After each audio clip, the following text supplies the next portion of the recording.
Chapter 2. One of the red spectres of that epoch.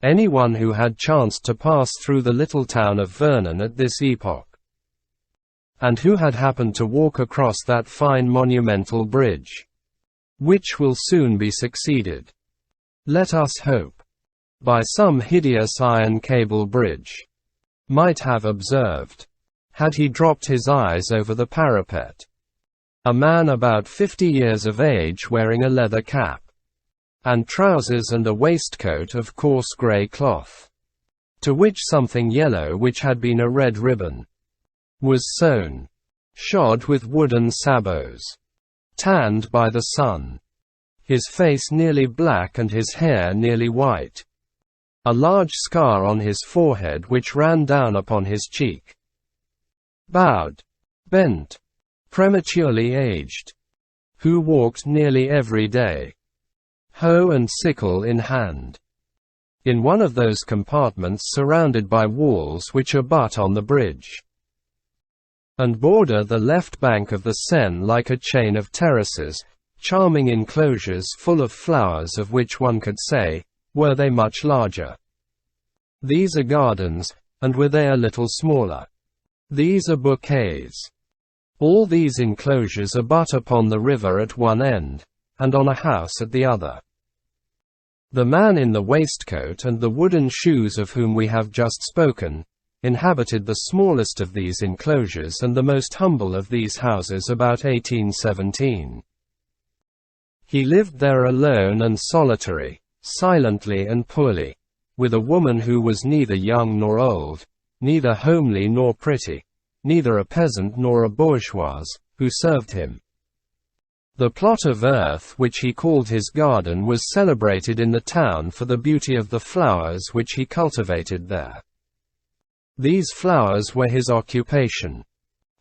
By dint of labor, of perseverance, of attention, and of buckets of water, he had succeeded in creating after the Creator, and he had invented certain tulips and certain dahlias which seemed to have been forgotten by nature.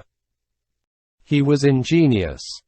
He had forestalled Solange Bodin in the formation of little clumps of earth of heath mold, for the cultivation of rare and precious shrubs from America and China. He was in his alleys from the break of day. In summer, planting, cutting, hoeing, watering, walking amid his flowers with an air of kindness, sadness, and sweetness, sometimes standing motionless and thoughtful for hours, listening to the song of a bird in the trees, the babble of a child in a house, or with his eyes fixed on a drop of dew at the tip of a spear of grass, of which the sun made a carbuncle. His table was very plain, and he drank more milk than wine. A child could make him give way, and his servant scolded him.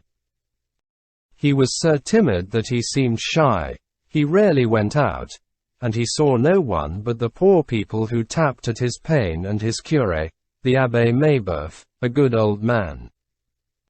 Nevertheless, if the inhabitants of the town, or strangers, or any chance comers, curious to see his tulips, rang at his little cottage, he opened his door with a smile. He was the brigand of the Loire. Anyone who had, at the same time, read military memoirs, biographies, the Moniteur, and the bulletins of the Grand Army, would have been struck by a name which occurs there with tolerable frequency, the name of Georges Pontmercy. When very young, this Georges Pontmercy had been a soldier in Saint-Ingay's regiment. The revolution broke out. Saint-Ingay's regiment formed a part of the Army of the Rhine. For the old regiments of the monarchy preserved their names of provinces even after the fall of the monarchy, and were only divided into brigades in 1794. Pontmercy fought at Speyer, at Worms, at Neustadt, at Turkheim, at Alzey, at Mayence, where he was one of the 200 who formed Hoch's rearguard.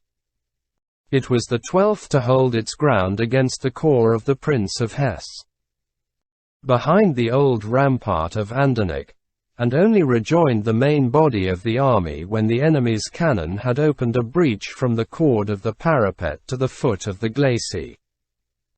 He was under Claver at Marchiennes and at the Battle of Mont-Palissel, where a ball from a Biscayan broke his arm. Then he passed to the frontier of Italy, and was one of the 30 grenadiers, who defended the Col de Tende with Joubert. Joubert was appointed its adjutant general, and Pontmercy sub-lieutenant. Pontmercy was by Berthier's side in the midst of the grape shot of that day at Lodi, which caused Bonaparte to say, "Berthier has been cannoneer, cavalier, and grenadier." He beheld his old general, Joubert, fall at Norvy, at the moment when, with uplifted sabre, he was shouting, "Forward!" having been embarked with his company in the exigencies of the campaign.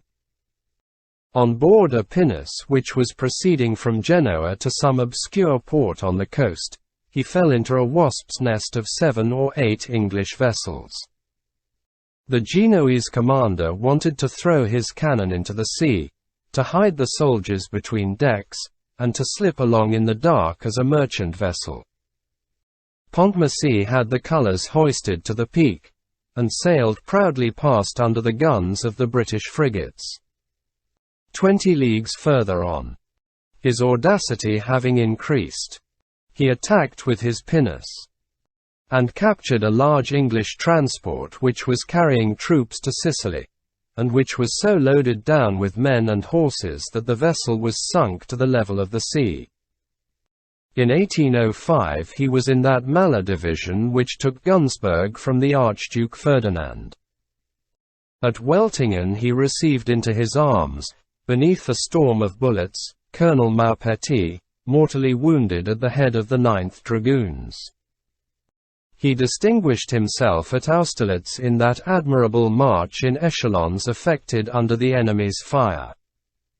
When the cavalry of the Imperial Russian Guard crushed a battalion of the 4th of the line, Pontmercy was one of those who took their revenge and overthrew the Guard. The Emperor gave him the cross. Pontmercy saw Wormser at Mantova, Melles, and Alexandria, Mack at Ulm, made prisoners in succession. He formed a part of the 8th Corps of the Grand Army, which Mortier commanded, and which captured Hamburg.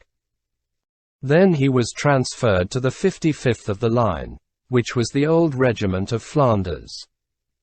At Ely, he was in the cemetery where, for the space of 2 hours, the heroic Captain Louis Hugo, the uncle of the author of this book, sustained alone with his company of 83 men every effort of the hostile army.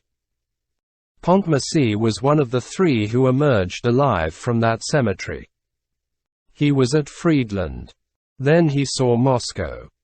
Then La Bérésina, then Lutzen, Bautzen, Dresden, Wachau, Leipzig, and the defiles of Gelnhausen.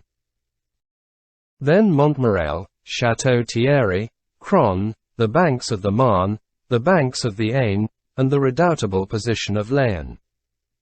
At Arny-le-Duc, being then a captain, he put 10 Cossacks to the sword, and saved, not his general, but his corporal. He was well slashed up on this occasion, and 27 splinters were extracted from his left arm alone. 8 days before the capitulation of Paris he had just exchanged with a comrade and entered the cavalry. He had what was called under the old regime, the double hand, that is to say, an equal aptitude for handling the sabre or the musket as a soldier, or a squadron or a battalion as an officer. It is from this aptitude, perfected by a military education, which certain special branches of the service arise, the dragoons, for example, who are both cavalrymen and infantry at one and the same time. He accompanied Napoleon to the island of Elba. At Waterloo, he was chief of a squadron of cuirassiers, in Dubois' brigade. It was he who captured the standard of the Lunenburg battalion. He came and cast the flag at the emperor's feet. He was covered with blood. While tearing down the banner, he had received a sword cut across his face. The emperor, greatly pleased, shouted to him, "You are a colonel, you are a baron, you are an officer of the Legion of Honor." Pontmercy replied, "Sire, I thank you for my widow." An hour later, he fell in the ravine of Ohine. Now, who was this Georges Pontmercy? He was this same brigand of the Loire. We have already seen something of his history. After Waterloo, Pontmercy, who had been pulled out of the hollow road of Ohine, as it will be remembered, had succeeded in joining the army, and had dragged himself from ambulance to ambulance as far as the cantonments of the Loire. The Restoration had placed him on half-pay, then had sent him into residence, that is to say, under surveillance, at Vernon. King Louis XVI, regarding all that which had taken place during the 100 Days as not having occurred at all, did not recognize his quality as an officer of the Legion of Honor, nor his grade of colonel, nor his title of baron. He, on his side, neglected no occasion of signing himself Colonel Baron Pontmercy. He had only an old blue coat, and he never went out without fastening to it his rosette as an officer of the Legion of Honor. The attorney for the Crown had him warned that the authorities would prosecute him for illegal wearing of this decoration. When this notice was conveyed to him through an officious intermediary, Pontmercy retorted with a bitter smile, "I do not know whether I no longer understand French, or whether you no longer speak it. But the fact is that I do not understand." Then he went out for 8 successive days with his rosette. They dared not interfere with him. 2 or 3 times the Minister of War and the General in command of the department wrote to him with the following address: "A Monsieur le Commandant Pontmercy." He sent back the letters with the seals unbroken. At the same moment, Napoleon at St. Helena was treating in the same fashion the missives of Sir Hudson Lowe addressed to General Bonaparte. Pontmercy had ended, may we be pardoned the expression, by having in his mouth the same saliva as his emperor.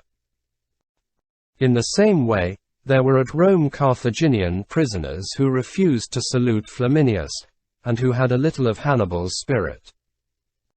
One day he encountered the district attorney in one of the streets of Vernon, stepped up to him, and said, "Mr. Crown Attorney, am I permitted to wear my scar?" He had nothing save his meager half-pay as chief of squadron. He had hired the smallest house which he could find at Vernon. He lived there alone, we have just seen how. Under the Empire, between 2 wars, he had found time to marry Mademoiselle Gillenormand. The old bourgeois, thoroughly indignant at bottom, had given his consent with a sigh, saying, "The greatest families are forced into it." In 1815, Madame Pontmercy, an admirable woman in every sense, by the way, lofty in sentiment and rare, and worthy of her husband, died, leaving a child. This child had been the colonel's joy in his solitude. But the grandfather had imperatively claimed his grandson, declaring that if the child were not given to him he would disinherit him. The father had yielded in the little one's interest, and had transferred his love to flowers. Moreover, he had renounced everything, and neither stirred up mischief nor conspired. He shared his thoughts between the innocent things which he was then doing and the great things which he had done. He passed his time in expecting a pink or in recalling Austerlitz. M. Gillenormand kept up no relations with his son-in-law. The colonel was a bandit to him. M. Gillenormand never mentioned the colonel, except when he occasionally made mocking allusions to his baronship. It had been expressly agreed that Pontmercy should never attempt to see his son nor to speak to him, under penalty of having the latter handed over to him disowned and disinherited. For the Gillenormands, Pontmercy was a man afflicted with the plague. They intended to bring up the child in their own way. Perhaps the colonel was wrong to accept these conditions, but he submitted to them, thinking that he was doing right and sacrificing no one but himself. The inheritance of Father Gillenormand did not amount to much. But the inheritance of Mademoiselle Gillenormand the elder was considerable. This aunt, who had remained unmarried, was very rich on the maternal side, and her sister's son was her natural heir. The boy, whose name was Marius, knew that he had a father, but nothing more. No one opened his mouth to him about it. Nevertheless, in the society into which his grandfather took him, whispers, innuendos, and winks had eventually enlightened the little boy's mind. He had finally understood something of the case. And as he naturally took in the ideas and opinions which were, so to speak, the air he breathed, by a sort of infiltration and slow penetration, he gradually came to think of his father only with shame and with a pain at his heart. While he was growing up in this fashion, the colonel slipped away every 2 or 3 months. Came to Paris on the sly, like a criminal breaking his ban, and went and posted himself at Saint-Sulpice, at the hour when Aunt Gillenormand led Marius to the Mass. There, trembling lest the aunt should turn round, concealed behind a pillar, motionless, not daring to breathe, he gazed at his child. The scarred veteran was afraid of that old spinster. From this had arisen his connection with the curé of Vernon, M. l'Abbé Mabeuf. That worthy priest was the brother of a warden of Saint-Sulpice, who had often observed this man gazing at his child, and the scar on his cheek, and the large tears in his eyes. That man, who had so manly an air, yet who was weeping like a woman, had struck the warden. That face had clung to his mind. One day, having gone to Vernon to see his brother, he had encountered Colonel Pontmercy on the bridge, and had recognized the man of Saint-Sulpice. The warden had mentioned the circumstance to the curé, and both had paid the colonel a visit, on some pretext or other. This visit led to others. The colonel, who had been extremely reserved at first, ended by opening his heart, and the curé and the warden finally came to know the whole history, and how Pontmercy was sacrificing his happiness to his child's future.